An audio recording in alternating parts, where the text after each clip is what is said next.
ਸਤਿ ਸ੍ਰੀ ਅਕਾਲ ਜੀ। TET study preparation ਦੇ ਵਿੱਚ ਆਪ ਸਭ ਦਾ ਸਵਾਗਤ ਹੈ। ਅੱਜ ਮੈਂ ਹਾਜ਼ਰ ਹੋਇਆ ਇੱਕ ਨਵੀਂ ਵੀਡੀਓ ਦੇ ਨਾਲ ਤੇ ਅੱਜ ਦੀ ਆਪਣੀ ਵੀਡੀਓ ਦਾ ਟੌਪਿਕ ਹੈ ਜੀ ਸੰਸਦ, ਜਿਸ ਦੇ ਵਿੱਚ ਆਪਾਂ ਲੋਕ ਸਭਾ ਰਾਜ ਸਭਾ ਦੇ ਬਾਰੇ ਡਿਟੇਲ ਦੇ ਵਿੱਚ ਪੜਾਂਗੇ। ਤਾਂ ਚਲੋ ਸ਼ੁਰੂ ਕਰਦੇ ਹਾਂ ਵੀਡੀਓ ਨੂੰ। ਤਾਂ ਸਭ ਤੋਂ ਪਹਿਲਾਂ ਆਪਣਾ ਆਰਟੀਕਲ ਆਉਂਦਾ ਜੀ 79 ਨੰਬਰ ਆਰਟੀਕਲ। ਇਸ ਦੇ ਵਿੱਚ ਕੀ ਕਿਹਾ ਗਿਆ ਹੈ? ਸੰਘ ਲਈ ਇੱਕ ਸੰਸਦ ਹੋਵੇਗੀ। ਤਾਂ ਸੰਸਦ ਕਿੰਨਾਂ ਨੂੰ ਮਿਲ ਕੇ ਬਣੀ ਹੈ? ਤਾਂ ਰਾਸ਼ਟਰਪਤੀ ਅਤੇ 2 ਸਦਨਾਂ ਨੂੰ ਮਿਲ ਕੇ ਸੰਸਦ ਬਣੀ ਹੈ। ਹੁਣ ਇਹ 2 ਸਦਨ ਕਿਹੜੇ ਕਿਹੜੇ ਹਨ? ਲੋਕ ਸਭਾ ਅਤੇ ਰਾਜ ਸਭਾ।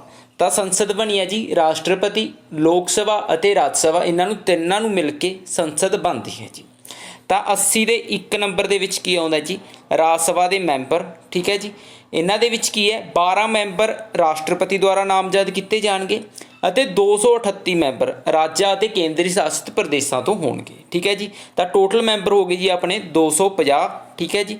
238 ਤੇ 12 250 ਮੈਂਬਰ ਟੋਟਲ ਹੋਣਗੇ, ਜਿਨ੍ਹਾਂ ਦੇ ਵਿੱਚੋਂ 12 ਰਾਸ਼ਟਰਪਤੀ ਦੁਆਰਾ ਨਾਮਿਤ ਕੀਤੇ ਜਾਣਗੇ ਤੇ 238 ਮੈਂਬਰ ਰਾਜਾਂ ਅਤੇ ਕੇਂਦਰੀ ਸ਼ਾਸਿਤ ਪ੍ਰਦੇਸ਼ਾਂ ਤੋਂ ਹੋਣਗੇ। ਉਸ ਤੋਂ ਬਾਅਦ 80 ਦਾ 2 ਨੰਬਰ ਪੁਆਇੰਟ ਕੀ ਕਹਿੰਦਾ ਹੈ ਜੀ?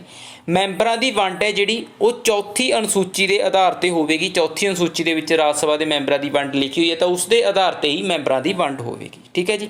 ਉਸ ਤੋਂ ਬਾਅਦ 3 ਨੰਬਰ ਕਲੌਜ਼ ਦੇ ਵਿੱਚ ਕੀ ਲਿਖਿਆ ਹੈ? ਨਾਮਜ਼ਦ ਮੈਂਬਰ ਨੇ ਜਿਹੜੇ ਰਾਸ਼ਟਰਪਤੀ ਦੁਆਰਾ, ਉਹ ਕਿਹੜੇ ਕਿਹੜੇ ਖੇਤਰ ਵਿੱਚੋਂ ਹੋ ਸਕਦੇ ਹਨ? ਤਾਂ ਉਹ ਸਾਹਿਤ, ਕਲਾ, ਵਿਗਿਆਨ, ਸਮਾਜਿਕ ਸੇਵਾ ਵਿੱਚੋਂ ਹੋਣਗੇ, ਠੀਕ ਹੈ ਜੀ। ਅਤੇ ਇਸ ਤੋਂ ਇਲਾਵਾ 4 ਨੰਬਰ ਪੁਆਇੰਟ ਦੇ ਵਿੱਚ ਕੀ ਆਉਂਦਾ ਹੈ?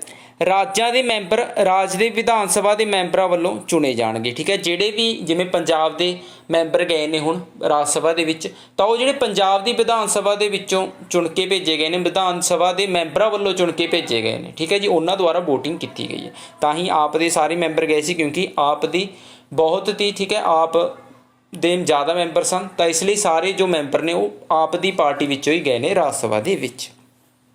ਉਸ ਤੋਂ ਬਾਅਦ ਆਉਂਦਾ ਜੀ 81 ਨੰਬਰ ਆਰਟੀਕਲ। ਇਸ ਦੇ ਵਿੱਚ ਕੀ ਹੈ? ਲੋਕ ਸਭਾ ਦੀ ਰਚਨਾ। ਕਿ ਲੋਕ ਸਭਾ ਦੀ ਰਚਨਾ ਕਿਵੇਂ ਹੋਊ?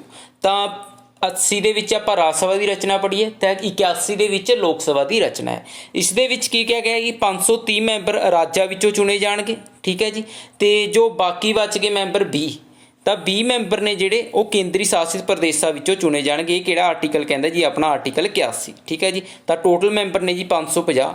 ਪਹਿਲਾਂ 552 ਮੈਂਬਰ ਹੁੰਦੇ ਸੀ ਟੋਟਲ, ਤਾਂ ਜਿਹੜੇ 2 ਮੈਂਬਰ ਸੀ ਐਂਗਲੋ ਸਿੱਖ, ਐਂਗਲੋ ਜਿਹੜੇ ਇੰਡੀਅਨ ਸੀ ਉਹਨਾਂ ਵੱਲੋਂ ਚੁਣੇ ਜਾਂਦੇ ਸਨ, ਠੀਕ ਹੈ ਜੀ। ਉਹਨਾਂ ਦੇ ਵਿੱਚੋਂ ਚੁਣੇ ਜਾਂਦੇ ਸਨ, ਜਿਨ੍ਹਾਂ ਨੂੰ ਰਾਸ਼ਟਰਪਤੀ ਦੁਆਰਾ ਨਾਮਿਤ ਕੀਤਾ ਜਾਂਦਾ ਸੀ। ਹੁਣ ਇਹਨਾਂ ਨੂੰ ਹਟਾ ਦਿੱਤਾ ਗਿਆ, ਤਾਂ ਹੁਣ ਸਿਰਫ 550 ਮੈਂਬਰ ਰਹਿ ਗਏ ਨੇ, ਜਿਨ੍ਹਾਂ ਵਿੱਚੋਂ 530 ਰਾਜਾਂ ਵਿੱਚੋਂ ਚੁਣੇ ਜਾਂਦੇ ਨੇ ਅਤੇ 20 ਮੈਂਬਰ ਕੇਂਦਰੀ ਸ਼ਾਸਿਤ ਪ੍ਰਦੇਸ਼ਾਂ ਵਿੱਚੋਂ ਚੁਣੇ ਜਾਂਦੇ ਹਨ, ਠੀਕ ਹੈ ਜੀ। ਅਤੇ ਹੁਣ ਜਿਹੜੀ ਇਹ ਸੀਟਾਂ ਦੀ ਵੰਡ ਹੈ, ਇਹ ਜਨਸੰਖਿਆ ਦੇ ਆਧਾਰ 'ਤੇ ਹੁੰਦੀ ਹੈ। ਜਿਵੇਂ 82 ਨੰਬਰ ਆਰਟੀਕਲ 'ਚ ਕਹਿੰਦਾ ਹਰੇਕ ਗਿਣਤੀ ਪਿੱਛੋਂ ਪੁਨਰ ਮਿਲਾਨ, ਠੀਕ ਹੈ ਜੀ। ਤਾਂ ਜਦੋਂ ਵੀ ਜਨਸੰਖਿਆ ਦੀ ਗਿਣਤੀ ਕੀਤੀ ਜਾਂਦੀ, ਉਸ ਤੋਂ ਬਾਅਦ ਪੁਨਰ ਮਿਲਾਨ ਕਰਨਾ। ਅਤੇ ਹੁਣ ਜਿਹੜੀ ਸੀਟਾਂ ਦੀ ਵੰਡ ਹੈ ਉਹ ਦੁਬਾਰਾ ਹੋਊਗੀ ਜੀ 2026 ਦੇ ਵਿੱਚ। ਇਹ ਵੀ ਤੁਸੀਂ ਯਾਦ ਰੱਖਣਾ, ਠੀਕ ਹੈ ਜੀ। ਤਾਂ ਪਿਛਲੀ ਜੋ ਆਪਣੀ ਸੈਂਸਸ ਹੈ ਉਸ ਦੇ ਆਧਾਰ 'ਤੇ ਵੰਡ ਕੀਤੀ ਗਈ ਹੈ, ਤਾਂ ਹੁਣ ਜਿਹੜੀ ਵੰਡ ਹੋਣੀ ਆ ਉਹ 2026 ਦੀ ਜੋ ਸੈਂਸਸ ਹੋਊ ਉਸ ਦੇ ਆਧਾਰ 'ਤੇ ਕੀਤੀ ਜਾਣੀ ਹੈ। ਤਾਂ 83 ਨੰਬਰ ਆਰਟੀਕਲ ਦੇ ਵਿੱਚ ਕੀ ਲਿਖਿਆ ਗਿਆ? ਸੰਸਦ ਦੇ ਸਦਨਾਂ ਦੀ ਮਿਆਦ, ਠੀਕ ਹੈ ਜੀ। ਤਾਂ ਹੁਣ 2 ਸਦਨ ਨੇ ਜੀ, ਲੋਕ ਸਭਾ ਅਤੇ ਰਾਜ ਸਭਾ। 83 ਦੇ 1 'ਚ ਲਿਖਿਆ ਹੈ ਰਾਜ ਸਭਾ ਬਾਰੇ। ਰਾਜ ਸਭਾ ਨੂੰ ਉੱਚ ਸਦਨ ਵੀ ਕਹਿੰਦੇ ਨੇ, ਠੀਕ ਹੈ ਜੀ। ਅਪਰ ਹਾਊਸ ਆਫ ਦਾ ਪਾਰਲੀਮੈਂਟ ਕਿਹਾ ਜਾਂਦਾ ਜੀ ਰਾਜ ਸਭਾ ਨੂੰ। ਅਤੇ ਉਸ ਤੋਂ ਬਾਅਦ 83 ਦੇ 2 'ਚ ਆ ਗਈ ਲੋਕ ਸਭਾ। ਤਾਂ ਲੋਕ ਸਭਾ ਜਿਹੜੀ ਉਹਨੂੰ ਲੋਅਰ ਹਾਊਸ ਕਿਹਾ ਜਾਂਦਾ ਹੈ, ਯਾਨੀ ਕਿ ਨਿਮਨ ਸਦਨ ਕਿਹਾ ਜਾਂਦਾ ਹੈ ਜੀ ਲੋਕ ਸਭਾ ਨੂੰ, ਠੀਕ ਹੈ ਜੀ। ਅਤੇ ਰਾਜ ਸਭਾ ਜਿਹੜਾ ਇਹ ਸਥਾਈ ਸਦਨ ਹੈ, ਇਸ ਨੂੰ ਕਦੇ ਵੀ ਭੰਗ ਨਹੀਂ ਕੀਤਾ ਜਾ ਸਕਦਾ। ਅਤੇ ਲੋਕ ਸਭਾ ਭੰਗ ਕੀਤਾ ਜਾਂਦਾ ਜੀ, 5 ਸਾਲਾਂ ਦੀ ਮਿਆਦ ਹੁੰਦੀ ਹੈ ਜੀ ਲੋਕ ਸਭਾ ਦੀ, ਠੀਕ ਹੈ ਜੀ। ਰਾਜ ਸਭਾ ਦੀ ਕੋਈ ਮਿਆਦ ਨਹੀਂ ਹੁੰਦੀ, ਇਹ ਸਥਾਈ ਸਦਨ ਹੈ। ਪਰ ਇਸ ਦੇ 2/3 ਮੈਂਬਰ ਨੇ ਜਿਹੜੇ, 1/3 ਮੈਂਬਰ ਨੇ ਜਿਹੜੇ ਉਹ 2 ਸਾਲਾਂ ਪਿੱਛੋਂ, ਠੀਕ ਹੈ, ਰਿਟਾਇਰ ਹੋ ਜਾਂਦੇ ਨੇ। ਉਸ ਤੋਂ ਬਾਅਦ ਆ ਗਈ 84 ਨੰਬਰ ਆਰਟੀਕਲ। ਇਸ ਦੇ ਵਿੱਚ ਕੀ ਹੈ? ਸੰਸਦ ਦੇ ਮੈਂਬਰਾਂ ਦੀ ਕਾਬਲੀਅਤ। ਕਿ ਸੰਸਦ ਦਾ ਮੈਂਬਰ ਬਣਨ ਲਈ ਕੀ ਕਾਬਲੀਅਤ ਹੈ? ਤਾਂ ਊੜਾ ਹੈ ਜੀ, ਭਾਰਤ ਦਾ ਨਾਗਰਿਕ ਹੋਣਾ ਚਾਹੀਦਾ। ਲੋਕ ਸਭਾ ਦਾ ਮੈਂਬਰ ਬਣਨ ਲਈ 25 ਸਾਲ ਉਮਰ ਚਾਹੀਦੀ ਹੈ ਅਤੇ ਰਾਜ ਸਭਾ ਦਾ ਮੈਂਬਰ ਬਣਨ ਲਈ 30 ਸਾਲ ਉਮਰ ਚਾਹੀਦੀ ਹੈ ਜੀ। ਇਹ ਆਉਂਦਾ ਜੀ 84 ਨੰਬਰ ਆਰਟੀਕਲ ਦੇ ਵਿੱਚ।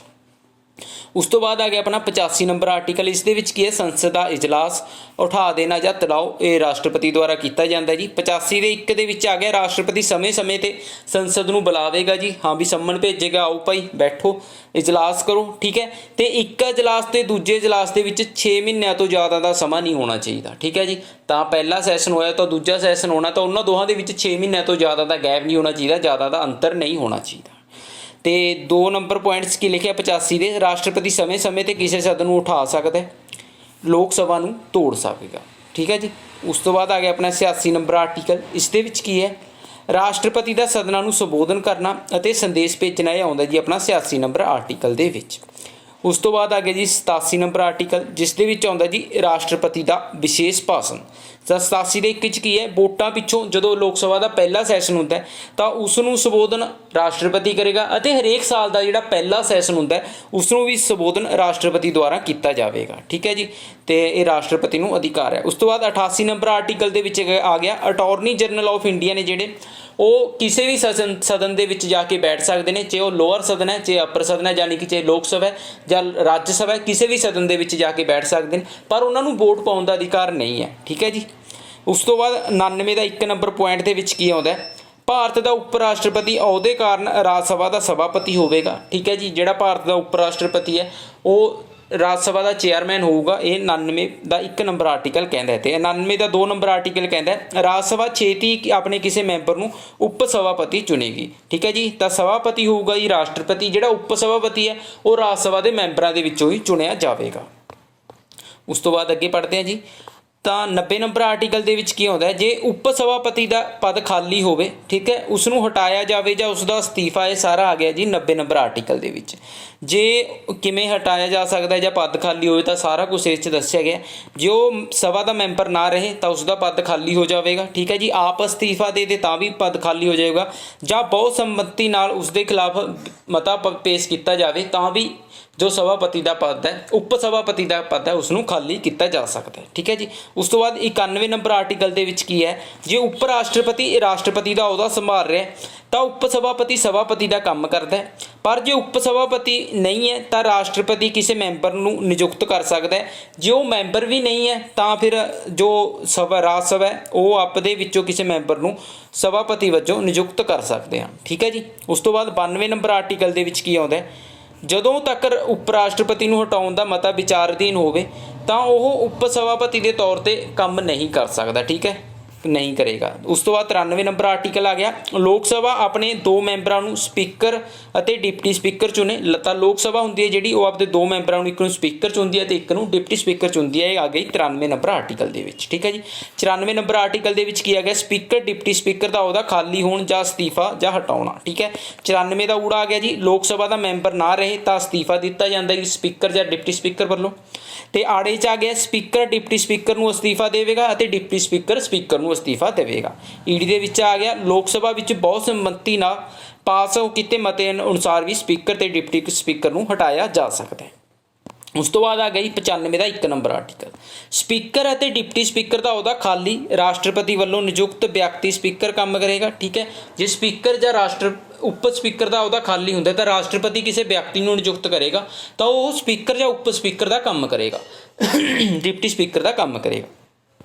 ਤਾਂ 95 ਦੇ 2 'ਚ ਕੀ ਆਉਂਦਾ, ਸਪੀਕਰ ਦੇ ਨਾ ਹੋਣ 'ਤੇ ਡਿਪਟੀ ਸਪੀਕਰ ਸਪੀਕਰ ਵਜੋਂ ਕੰਮ ਕਰੇਗਾ। ਜੇ ਉਹ ਨਹੀਂ ਤਾਂ ਨਿਯਮਾਂ ਮੁਤਾਬਕ ਜਿਹੜਾ ਵਿਅਕਤੀ ਬਣਦਾ ਉਸ ਨੂੰ ਡਿਪਟੀ ਸਪੀਕਰ ਦੇ ਤੌਰ 'ਤੇ ਜਾਂ ਸਪੀਕਰ ਦੇ ਤੌਰ 'ਤੇ ਰੱਖਿਆ ਜਾ ਸਕਦਾ ਹੈ। ਠੀਕ ਹੈ ਜੀ। ਤਾਂ 96 ਦਾ 1 ਨੰਬਰ ਆਰਟੀਕਲ ਕੀ ਕਹਿੰਦਾ, ਸਪੀਕਰ ਜਾਂ ਡਿਪਟੀ ਸਪੀਕਰ ਨੂੰ ਹਟਾਉਣ ਦਾ ਮਤਾ ਜਦੋਂ ਵਿਚਾਰ ਅਧੀਨ ਹੋਵੇ ਤਾਂ ਉਹ ਪ੍ਰਧਾਨਗੀ ਨਹੀਂ ਕਰ ਸਕਦੇ। ਠੀਕ ਹੈ ਜੀ।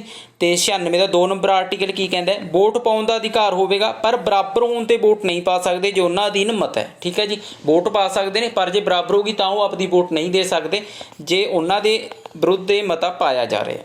ਉਸ ਤੋਂ ਬਾਅਦ ਆ ਗਿਆ ਜੀ 97 ਨੰਬਰ ਆਰਟੀਕਲ, ਸਭਾਪਤੀ ਉਪ ਸਭਾਪਤੀ ਸਪੀਕਰ ਡਿਪਟੀ ਸਪੀਕਰ ਦੇ ਤਨਖਾਹ ਅਤੇ ਭੱਤੇ ਦੂਸਰੀ ਅਨੁਸੂਚੀ ਅਨੁਸਾਰ ਹੋਣਗੇ। ਇਹ ਲਿਖਿਆ ਗਿਆ ਜੀ 97 ਨੰਬਰ ਆਰਟੀਕਲ ਦੇ ਵਿੱਚ। ਤੇ 98 ਨੰਬਰ ਆਰਟੀਕਲ ਦੇ ਵਿੱਚ ਕੀ ਲਿਖਿਆ ਗਿਆ, ਸੰਸਦ ਦਾ ਸਕੱਤਰੇਤ ਅਸਾਮੀਆਂ ਅਤੇ ਨਿਯੁਕਤੀ ਦੋਨਾਂ ਸਦਨਾਂ ਵਿੱਚ। ਇਹ ਆਉਂਦਾ ਜੀ 98 ਨੰਬਰ ਆਰਟੀਕਲ ਦੇ ਵਿੱਚ। ਤੇ 99 ਦੇ ਵਿੱਚ ਕੀ ਹੈ, ਮੈਂਬਰਾਂ ਦੀ ਸਹੁੰ ਜਾਂ ਪ੍ਰਤੀਗਿਆ ਜੋ ਕਿ 3 ਨੰਬਰ ਅਨੁਸੂਚੀ ਦੇ ਅਨੁਸਾਰ ਹੋਵੇਗੀ। 100 ਨੰਬਰ ਦੇ ਆਰਟੀਕਲ ਦੇ ਵਿੱਚ ਕੀ ਹੈ, ਵੋਟਾਂ ਬਰਾਬਰ ਹੋਣ 'ਤੇ ਸਪੀਕਰ ਜਾਂ ਸਭਾਪਤੀ ਵੋਟ ਕਰ ਸਕਦਾ ਹੈ। ਇਹ ਆ ਗਿਆ ਜੀ 100 ਨੰਬਰ ਆਰਟੀਕਲ ਦੇ ਵਿੱਚ।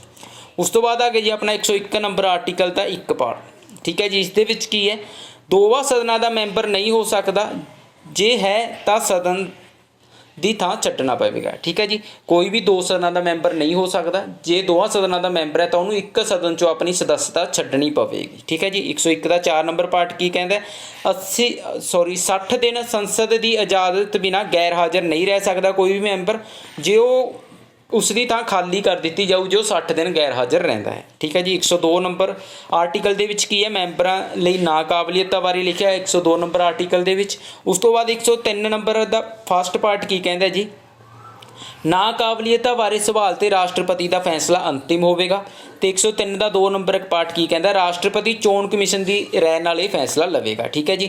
ਤਾਂ ਜਿਹੜਾ ਫੈਸਲਾ ਹੈ ਉਹ ਨਾਕਾਬਲੀਅਤਾਂ ਬਾਰੇ ਰਾਸ਼ਟਰਪਤੀ ਦਾ ਅੰਤਿਮ ਹੋਗਾ, ਪਰ ਉਹ ਇਹ ਫੈਸਲਾ ਚੋਣ ਕਮਿਸ਼ਨ ਦੀ ਰਾਏ ਦੇ ਅਨੁਸਾਰ ਹੀ ਲਵੇਗਾ ਰਾਸ਼ਟਰਪਤੀ। ਠੀਕ ਹੈ ਜੀ।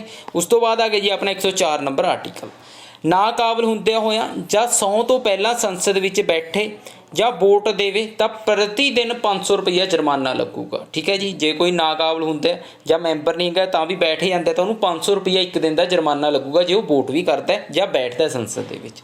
ਠੀਕ ਹੈ ਜੀ। 105 ਦਾ 1 ਨੰਬਰ ਆਰਟੀਕਲ ਕੀ ਕਹਿੰਦਾ, ਸੰਸਦ ਵਿੱਚ ਬੋਲਣ ਦੀ ਸੁਤੰਤਰਤਾ ਦਿੰਦਾ ਜੀ 105 ਦਾ 1 ਨੰਬਰ ਆਰਟੀਕਲ। ਠੀਕ ਹੈ। 105 ਦਾ 2 ਕੀ ਕਹਿੰਦਾ, ਸੰਸਦ ਵਿੱਚ ਕਿਸੇ ਮੈਂਬਰ ਵਿਰੁੱਧ ਆਖੀ ਕੋਈ ਗੱਲ ਵੋਟ ਜਾਂ ਕਮੇਟੀ ਵਿੱਚ ਕਹੀ ਗੱਲ ਕੋਰਟ ਕੇਸ ਨਹੀਂ ਚੱਲੇਗਾ। ਤੁਸੀਂ ਦੇਖਦੇ ਹੋ ਸੰਸਦ ਦੇ ਵਿੱਚ ਸਿੱਧਾ ਇੱਕ ਦੂਜੇ ਨੂੰ ਬੋਲ ਰਹੇ ਹੁੰਦੇ ਨੇ ਤਾਂ ਉਸ 'ਤੇ ਕੋਈ ਕੋਰਟ ਕੇਸ ਨਹੀਂ ਚੱਲਦਾ। ਇਹ ਲਿਖਿਆ ਹੋਇਆ ਜੀ 105 ਦੇ 2 ਨੰਬਰ ਪਾਰਟ ਦੇ ਵਿੱਚ। ਠੀਕ ਹੈ ਜੀ। 106 ਨੰਬਰ ਆਰਟੀਕਲ ਦੇ ਵਿੱਚ ਕੀ ਹੈ, ਮੈਂਬਰਾਂ ਦੀਆਂ ਤਨਖਾਹਾਂ ਅਤੇ ਭੱਤਿਆਂ ਬਾਰੇ ਲਿਖਿਆ ਗਿਆ।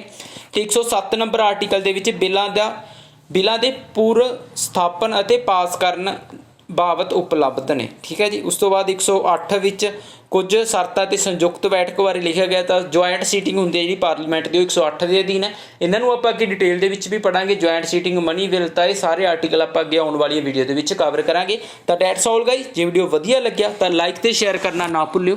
ਜੇ ਚੈਨਲ ਨੂੰ ਹਾਲੇ ਤੱਕ ਸਬਸਕ੍ਰਾਈਬ ਨਹੀਂ ਕੀਤਾ ਤਾਂ ਪਲੀਜ਼ ਸਬਸਕ੍ਰਾਈਬ ਮਾਈ ਚੈਨਲ। ਧੰਨਵਾਦ।